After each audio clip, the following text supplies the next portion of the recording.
Hello, fellow AFL enjoyers. Back, reckon it's around, I think it was 21. Just want to say quick apologies to the Spotify listeners that I posted the same episode 2 weeks in a row. My bad on that one. I think it's rectified now. But and you were saying Spotify comments didn't appear until days later, which is unfortunate. Yes.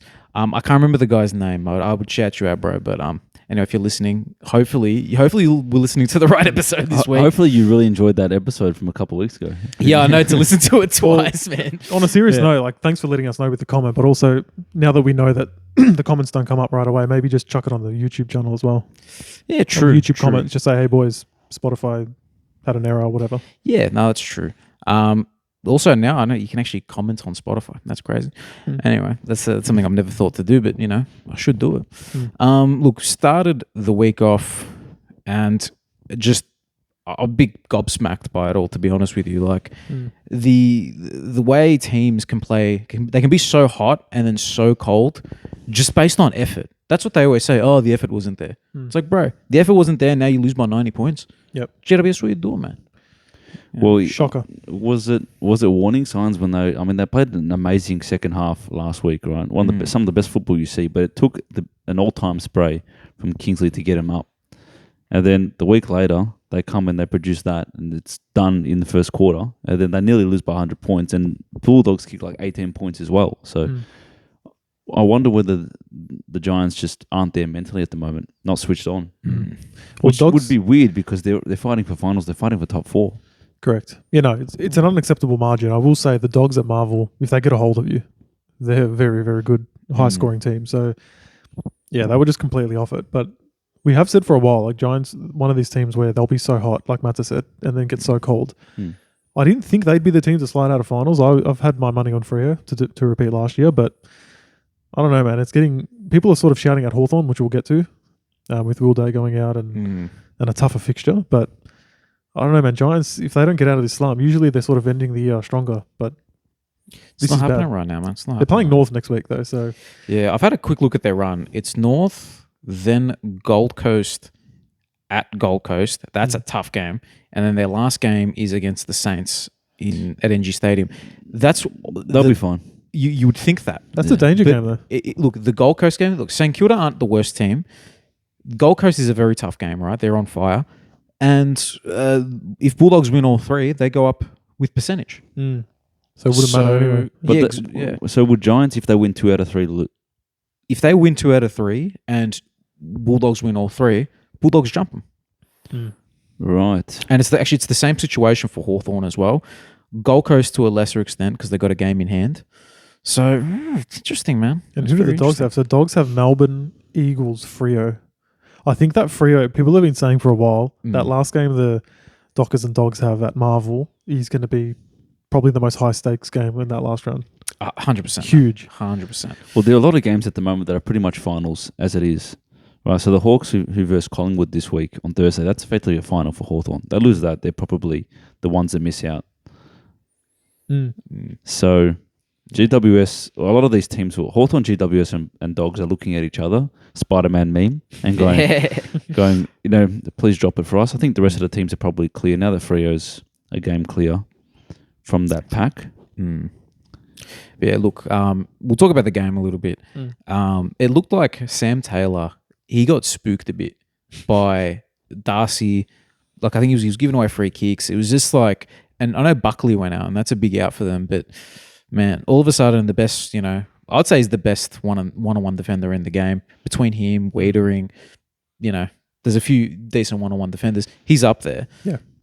It just shows that Darcy does it against the best as well, man. So it's they've conceded 58 inside 50s, and I read a stat earlier in the year. I don't know if it's kept up throughout the year, but they concede a lot of inside 50s, the Giants. But they do have good individual defenders to deal with it and rebound pretty well. But then there's times, where you're coming up against Darcy, a very informed Norton, English will float forward. A couple of the smalls can be damaging. It's like you can't rely on the back 6 to bail you out. So I think it's potentially something up the field as well, just let too much ball in. But yeah, man, Norton, just quietly, like I have to say, he's not been a Dino guy all these years. But Dino's been an anti-Norton guy. I've been anti, and look, honestly, a lot of the time he's deserved it. I think he's good, but not great. Doesn't show up in the big moments. I think that's fair. Yeah, well, look, the goal tally kind of says it all. Like, correct. I don't know, has he hit 50 goals in a year? I don't Like, know. I wouldn't have thought so. I wouldn't have thought so. Yeah, exactly right. So look, I think the criticism that you've had of him has been justified. But now that it's all coming together, more than happy to put my hand up. He's been huge lately, kicking bags. He looks really confident. He's Darcy, winning the ball as well. Correct, winning the ball. He's been a presence up the field a bit. Obviously, Darcy taking a lot of attention helps, but hey, that's a functioning forward line right now, which is really, really important for them. So yeah, you wouldn't have thought, like, with no Waitman, no Hugo Hagen or here, their forward line would still be this potent. But yeah, here we are. Well, you mentioned the entries, and when a team gets that many entries and they're efficient entries as well, obviously it gives the forwards opportunities, and defenders can only do so much if the ball's coming in hot. And Tim English, who pulled a 200 club, another 200. Yeah. The Ruckmen are going crazy at the moment. 200 on Supercoach. He annihilated Briggs. I mean, Briggs is not the Ruckman that he was a couple of years ago. Yeah. I think injury, body issues. He had 8 disposals, Briggs. Yeah. I was actually good that you mentioned Briggs, man. How long? It was a long time ago, but he was like elite at one point. Where it was just the like year he broke out, he was one of the best. Wasn't rucks. it just? It was 23, wasn't it? It wasn't last year. It was the year before. Yeah, it was pretty much like Sherry, but even like he's just a brute, like Sherry, but he's just stopped. Not quite Sherry levels, you know. It's disappointing, man. Now all of a sudden they have to look at Ruckman, man. If he's going to be playing like this, maybe it is an injury, but it's like you're losing. You know, it's a losing battle in there for him. You know, you can't. Hopefully they're not paying him big money. You know, based off that one season. I'll tell you that. The advantage that having a Ruckman like Tim English over Briggs in the midfield though is significant, especially when he goes up forward, he kicks goals. So he had 5 shots. Tim English, so that makes a big difference. And yeah, when the Dogs get on top of the midfield, which they usually do, man, as you said, they can move that ball quick, and they've got so many different weapons in there. So I think the midfield battle, the Giants haven't been as strong. Tim Kelly, you know, he's never been a massive. No, not Tim. Josh Kelly. He's never been a massive inside player, but losing him not being in massive form hurts a little bit. But I'm not sure what the Giants can really do to kind of bring that midfield grunt back. I still think, funnily enough, they're a little bit weak in there, even though Callahan and Green are such strong players. No. Yeah. Well, it's not deep. There's not a few guns, and then it just sort of ends. Yeah. And then it's like dudes like, what's the guy's name? The hard nut type player. O'Halloran. Yeah. And he's solid, but like obviously it's not quite. I don't know, it's not quite enough, man. I just to bring up Norton again. He did kick 50 goals in one season prior to this one, and he's hit the 50 this year. So you know, it feels like this is his coming out party. He'll hit the 60 potentially, which is a great season for him. 60 probably 60 in the home and away, and then finals. Who knows if they make finals? And he's only 25. I'm just checking out. So he's played 160 odd games. 25 years old. Yeah, this is the prime now, so that's really good for him. Good for the doggies as well. To think they'll get like maybe 4 or 5 prime years out of him, whilst Darcy's still getting better. That's they've really set themselves up nicely there. Probably a more exciting game, almost definitely actually, was the next one. 100%. What a game of footy, man! Like I was watching the start of this one, I sort of missed a little bit of the middle and caught it at the end again. But the Hawks came into play. Like everyone's thinking Adelaide Oval, Adelaide will probably win. It might be a close game. Hawks just come out and just gave them everything they had. Adelaide was shell-shocked. They couldn't get the ball forward. They get a goal late in the quarter, like right at the end, which I think sort of got a bit more momentum back for the second. But Jordan Dawson, I think, at the end of it. It was maybe Fogarty, actually, at the end of the first. I can't remember. Anyway, yeah. But Hawks were incredible to start with, man. They were all over them. And then, what a team. The Crows, obviously, they're first now. Massive credit to them. Amazing. And then to wrestle back that momentum and then lose it again and then win it back again. Like there was clearly a scoring end there on the hill end, but great game of footy. It's a really sign of a good team when you can get jumped like that. Like they were punched in the nose to start that game and just so you know she was right. It was Fogarty, but then when the second half hit around, it was 2 goals in a row from Dawson, and they were both stunner goals too. Yeah, that was that at that point it's just like, all right, our captain's come to play. Yeah. Everyone else is going to come to play. A player who really did come to play after having a pretty average previous game, Isaac Rankin, man. His fourth quarter was amazing. Oh, the second goal, out of the stoppage on the left foot, the power and the precision to get that. Not many players are doing that on the opposite foot, man. That's, I think it's the big game players. And I don't know if you guys remember towards the end of last season in the final series, it was all about the small forwards. Mm. It's about Bobby Hill. It was about, that was the previous year, right? But, it's Kai Lohman. It's who's the other small forward for Brizzy? I think there's, it was Berry. Archie. So not Berry. Yeah, Archie. Who's the other guy? Zach Bailey. You know what I mean? He's playing sort of half forward this year, more wing, but more half forward last year. That's going to be that could be the difference again. And Rankin could be that guy. Norm Smith would, Rankin. The one issue is that he's the one there as a small forward in the forward line. And look, what a problem to have. Like, they're still putting up ridiculous scores weekly. So obviously they've got no problem scoring. But I do agree, like, come finals, if they can find a little bit more, maybe, I don't know if Rochelle's coming back. I think he'll be back for finals. Like, I think that will be what they need because they don't have much more other than Rankin in the smalls department up forward. But yeah, when your talls are dominating, Texas getting third. Well, the best group of 3 talls in the comp. Yeah. They're all a little bit different. Tex is aging like fine wine. Like, it was like 4 years ago, something where he had that racism scandal, and you're like, this guy's done for. It's not done for, mate. No, this guy could win a flag. I swear he got better as well. Like, I think I don't know if he's what type, but maybe he's doing the acupuncture that Zorko's doing. You know what I mean? Maybe he must be doing something because he's looking like schmick. He's in great nick. So, well, with Thilthorpe coming into his own, and then even Fogarty. Fogarty's a gun, man. He was always like potential bit of a unit, but never quite nailing down the spot, never quite delivering. Like, he's been incredible the last couple of years. Well, Fogarty was always a beautiful kick, and that's never changed. But he was a bit of a plotter, a bit overweight, kind of just didn't look like he could move, and he's worked hard on his power. And the amount of times he just bursts onto the 50 line and the ball's in play and he grabs it, pushes off someone and handballs. I see that every week I watch him play, he does that. And his agility to be able to turn onto the left or the right and actually find a forward, an option inside 50 is really special. So they're an amazing mix, and they're a great team to watch, the Crows, because they're so even. They're big bodies. They work as a team. They support each other. They put a lot of pressure on. They've always done that. It's Adelaide DNA is the pressure. But I just love the fact that they can hit up a leading target. Yeah. Not a lot of teams can do that. And it's cool to see as well, like a team that's missed the 8. There was that one year, obviously, where they were very hard done by against the Swans to not make the finals. But they've gone outside the 8 now to first, and they'll probably keep the top spot.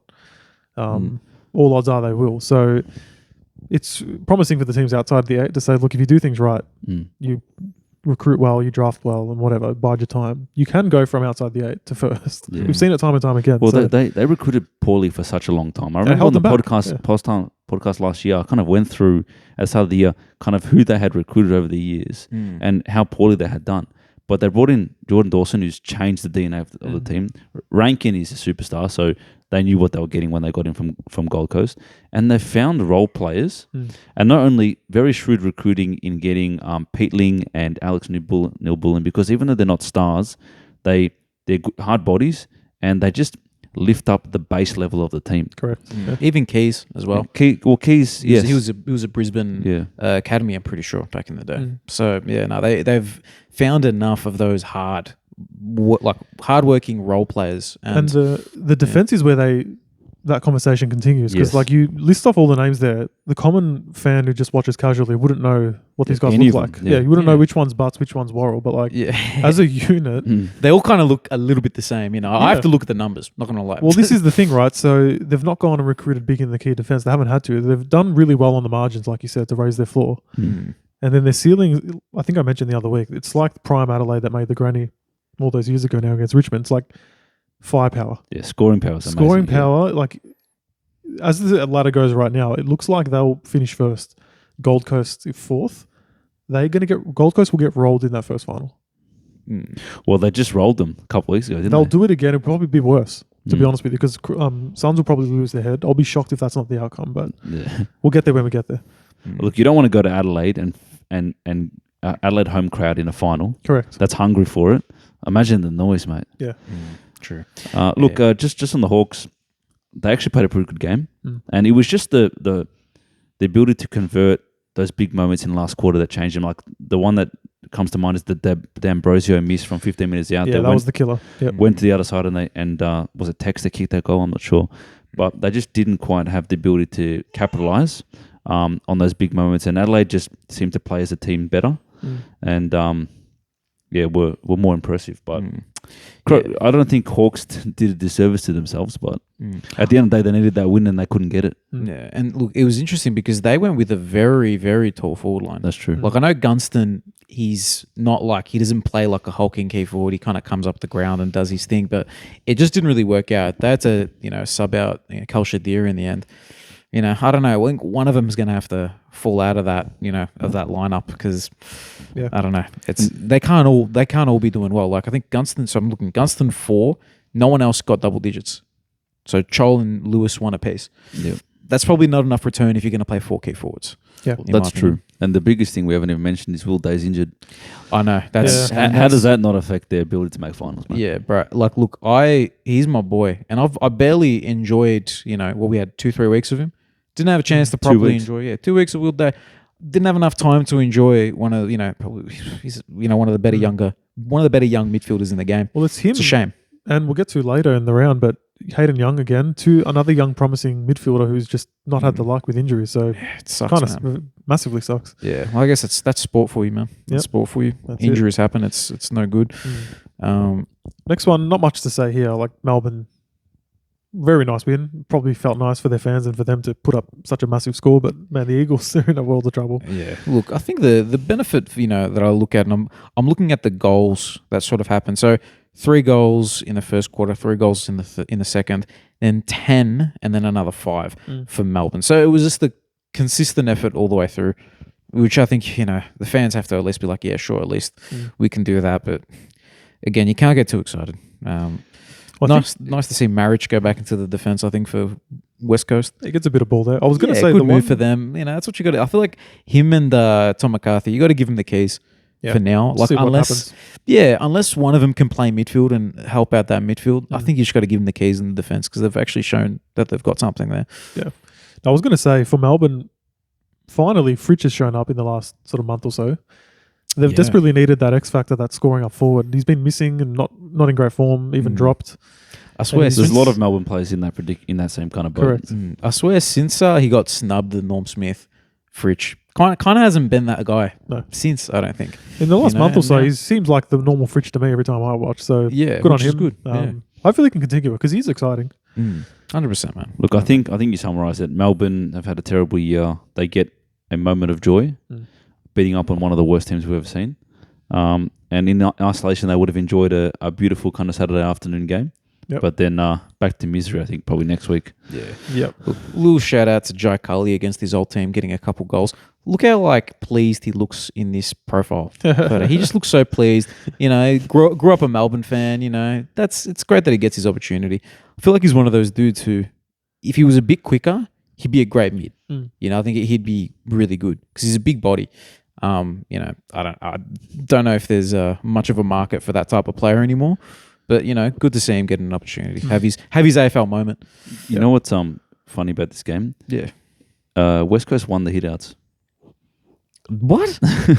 Really? That's according to the AFL app, 37-36 hitouts. Bailey Williams, You're right. mate. Bailey Williams, mate. He's a great tap rackman, mate. Gorney, mate. But look, Gorney's still got like a 130 super coach and Artem as captain. Lowered his colours, Gorney, mate.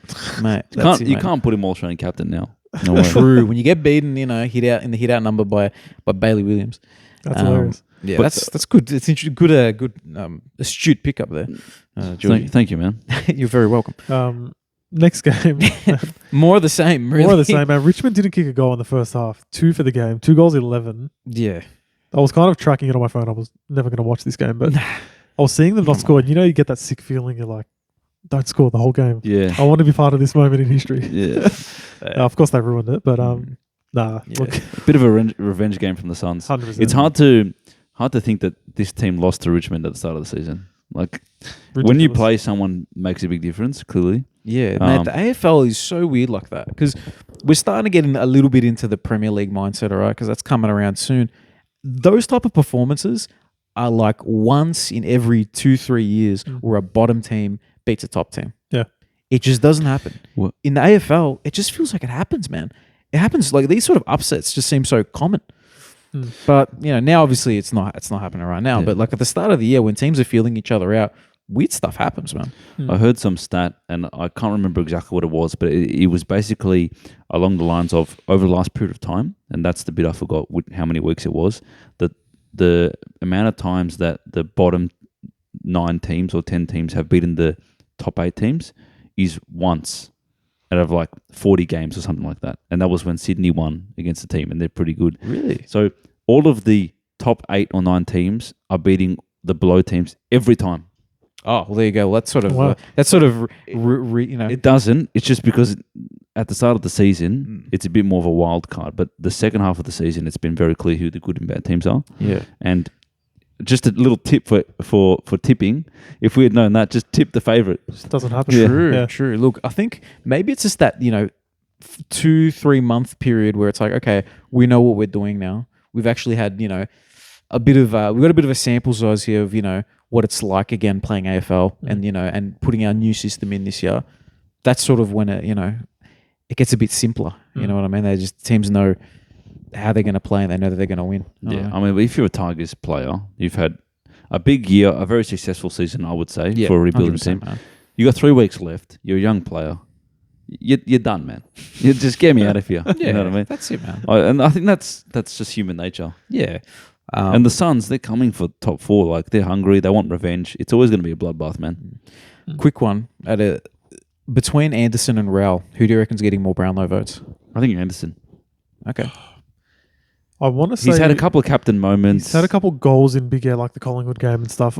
I do just think like Raul just polls well, doesn't he? I think he polls does better well. than him traditionally. Well, the umpires, in and under the contest, the umpires see like, oh, he grabbed that ball and he got it out. That was pretty clean. But Anderson's the more of the running player. If I had to bet, I'd say Raul. He might even win it. That's what I'm thinking. I feel like he's a smoky. But then even though Anderson, man, like I feel like this has been his best season because he used to have he used to be a yo-yo, plays well at home, plays bad away. Yeah. Now he's sort of leveled it out, and it's been very impressive. He's come a long way. First year as captain, I've been big on him for a while. I think he's a lock for All-Australian Anderson, but I wouldn't put Raul in the All-Australian team. Yeah, but in my Brownlow opinion. wise, yeah. I know Brownlow's different, but yeah, I think Anderson could even be All-Australian captain. I would not be mad, to be honest. Between him and Dawson. Yeah, I mean, the Suns are going to play. Yeah, those are the 2 I have in mind, right? Both taking their teams from outside of the 8, inside the 8, and leadership from non-Victorian teams, very consistent.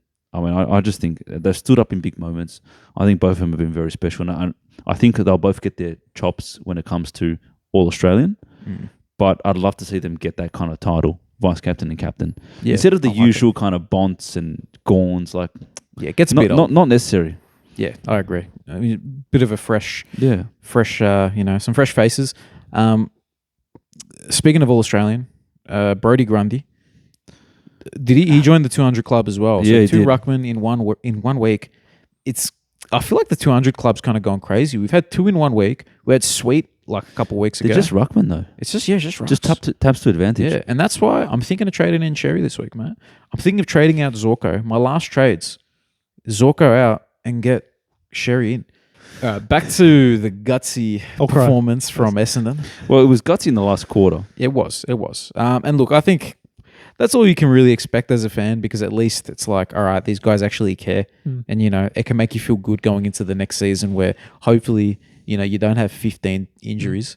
I must say it is surprising. What that they've not been humbled more, like embarrassed. They've actually hung in most of their games. Realistically. Remember last year where, I don't know if it was last year or the year before, where they got smashed every week for the last month. Correct. And like the Dogs, that happens. I'm not going to hold that against them. But generally speaking, it's not been that as bad as it could have been. Look, it's by definitely, standards. Look, now that we're at the end of the Essendon season, though, it's been a failed season. And 100%, I know the injuries have been bad and it clouds it, but this is another season where Essendon is just around the 10th, 11th, 12th mark, and they just exist. Yeah, never challenge the finals, and they just are what they are. Correct. Yeah. And they've had a long. Usually, it sort of hits them in reality with a month or so to go, but they've had a long time to digest this one. Hence, the fans aren't making any noise; they just accepted it. Look, they're playing Geelong this week, so maybe they've got one more embarrassing loss in them. But yeah, probably. Hopefully for Cameron's sake. Yeah, true. Captain and Supercoast this week, maybe, but possibly, man. But all right, let's go on to the game, they said they did it for Australia. Thank you, really. That's an impressive win, that one.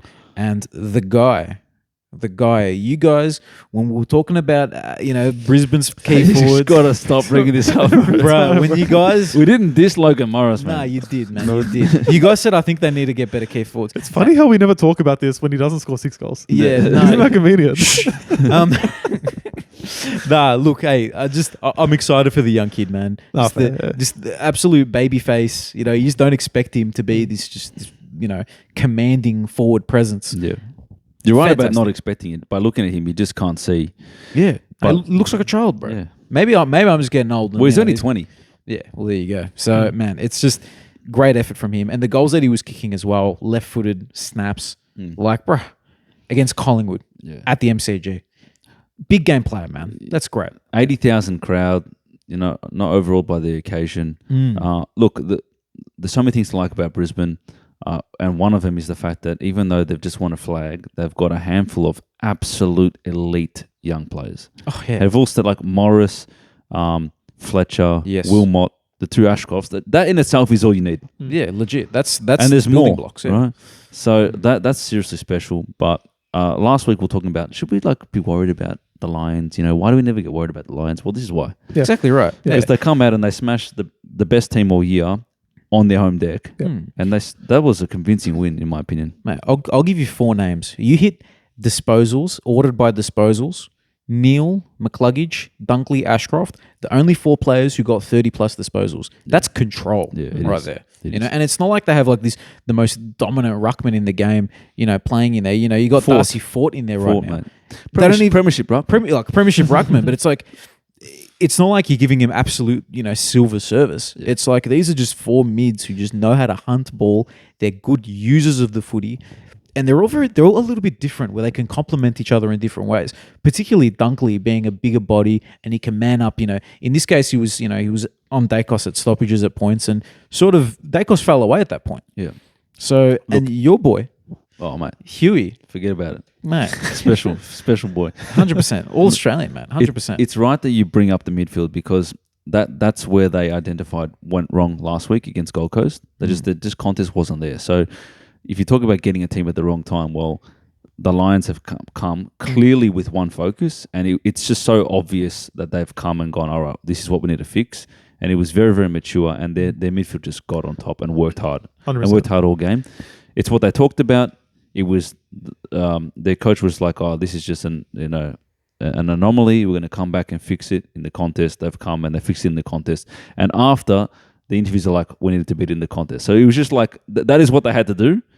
And they did it. And it was mature from that perspective. And they all kind of played their role there. So that was great to see. And We just quickly then on Collingwood, question for you guys. We weren't worried about Brisbane. We're a bit worried about the Pies, potentially. if they don't make the top 4, I think they're out. And they have a chance not to make the top 4 now. Because we know with Brisbane, as we were sort of saying last week, like you said, we know they're mature, they've been there, done that. They don't need to go full throttle all the time. That's kind of Collingwood's go, is the full throttle, high energy, sort of close games. And if you're going to lose the control of the game, like it's happened 3 of the last 4 they've lost. So Look, is that a bit worrying? And in Melbourne, sorry, just one more thing to add. They've lost at home to Freo and the Lions, 2 teams that generally don't travel well. True. So I don't know. I'm a little bit worried. I'm not worried. I'm excited. Yeah, I'm excited as well. You're saying worried. I don't think, Oh, look. let's We're loving recontextualize it. We're this. loving it. Yeah, we're wrapped. Worried for them, not to be them. Look, they've had a couple of forwards kick some big bags on what their captain, Darcy. The goalie's got a bit more game time in. Bobby Hill's got a bit of game time. Like they can hit a form and put together 3 great games, and they've won the flag, right? So it's not the end of the world, but they've lost 3 of the last 4 games, so clearly there's a problem there. And hopefully that means that other teams have been able to work them out. Houston's kind of come under fire this week. Too late, in my opinion, come under fire. Like, I've been talking shit about him for weeks. Yeah, no, you're right. You've called that out. And I feel like there's just been this feeling of, hey, he's an elite player, it's all good. But it's not good enough at this point, man. Like, because he's making mistakes now as well. Like, he's giving away free kicks, and it's just... Yeah, it's not good. Look, it's always going to be hard for a team to win when they lose so hard around the ball. But Collingwood is a team that can transition the ball quite well, but not to the extent that Brisbane can. Like I don't think there's a team in the comp that does it better than Brisbane of short little stab passes and finding their way. Like And the fact that it's in the corridor as well, and it's the 15 hardest meters. spot. It's 15-meter kicks. It's a Zorko does, and any other team would bottle it up and turn it over, but they managed to find a way with 5-6 different kicks through the midfield. It's amazing. Such a high skilled team. Yeah. So that's what caught my eye with Brisbane, the contest and their ability to stab pass kicks to their teammates and get it forward. But Pies is a watch. It's the biggest game of the round is Hawks Collingwood on Thursday. Huge game. Yeah, we'll talk about it in the tipping a bit more, but Yeah. Before we detour from this game, Henry Smith as well. that was nice. That's nice. You know, he makes. It was his debut, right? No, Or has he played before? He's played last year, I think. Yeah. Well, look, whatever it is, he's come in and he's kicked 3 goals against Collingwood. That must feel pretty good for the dude. All of a sudden, you know, look, we'll see how he goes in the next, you know, month or so. You know, can he be a figure? If he is, I think that's helpful to have, you know, a 200 centimeter guy, you know, just be another body up there and chop out in the ruck as well. So I think that's a bit exciting for them. And, you know, shout out to the kid, man. We like seeing, you know, these type of moments. 100%. Good to see him get a game after them getting demolished last week as well. Like sometimes those players get dropped. Yeah. Well, let's see. Yeah. It's no, but he didn't play them. But I don't think did he play the previous week? I think he did. I don't know. Man, I'm curious now. I might be wrong. I'm pretty sure that was his first game back. I'm quite sure for a long time. So yeah, no. Look, he came in on the back of a bad performance from the previous week, and he's come in and he showed that he can be part of it. So yeah. Now we'll go into a game that we were initially going to go to, but unfortunately we weren't able to in the end. We did watch it together, Dano and I, St Kilda North.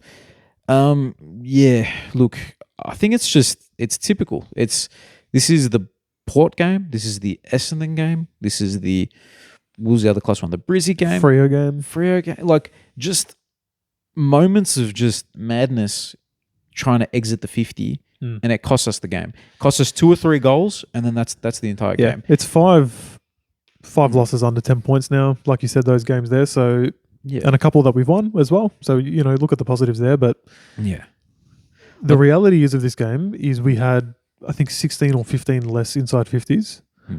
Yet we only had 4 less scoring shots. So when we get it in the forward line, your Curtises, your Zohars, your Larkies, we're able to score goals. But our inability to transition without mistakes is just pretty much the worst in the league, if not second worst to West Coast only. And when it pulls off, like it did, and that's why we're in the game and ahead for quite a bit of it, was when it pulls off, we look really exciting. Like there was that one goal where it ended with the Colby running, and it started from like a ballsy kick from Parker, then Powley did a nice little kick, you know, handball. It's fun, you know, good stuff, but ultimately it's still in that phases mode, where we're like, in one phase of the game we're decent, in the other phase we're horrible. And in a pretty low-scoring game, we let them kick 6 goals in that third quarter. That just killed it. We're chasing too much of a score. We're not good enough to chase such a high score. So, yeah, it sucks, man. But I don't know.